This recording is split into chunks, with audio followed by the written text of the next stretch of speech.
नमस्कार, मी पंजाब डक हवामान अभ्यासक मुक्काम पोस्ट गुगळी धामणगाव तालुका शिरूर जिल्हा परभणी. शेतकऱ्याला सांगू इच्छितो, शेतकऱ्यांना आणखीन 2-3 दिवसांमध्ये शेतीचे कामे आटपून घ्या.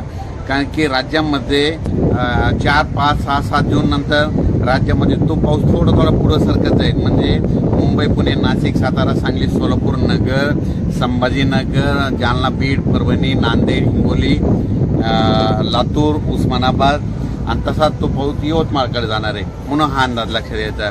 त्याच्यानंतर 5, 6, 7 जूनच्या दरम्यानमध्ये तो पाऊस परत आणखीन पुढं म्हणजे सातारा, सांगली, सोलापूर, पुणे, नाशिक, मुंबई, तसेच नगर,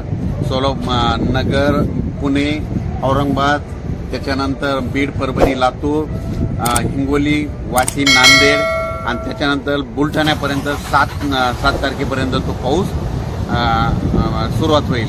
त्याच्यानंतर राज्यात विदर्भ, पश्चिम विदर्भ, पूर्व विदर्भामध्ये मात्र 7 जूनच्या नंतर पावसाला सुरुवात होणार आहे. म्हणून हे अंदाज लक्षात द्यायचा. पण एकंदरीत राज्यात 1 तारखेला फक्त सातारा, सांगली आणि कोकणपट्टी भागामध्ये पाऊस पडणार आहे. म्हणून हा शेतकऱ्याने अंदाज लक्षात घ्यावा.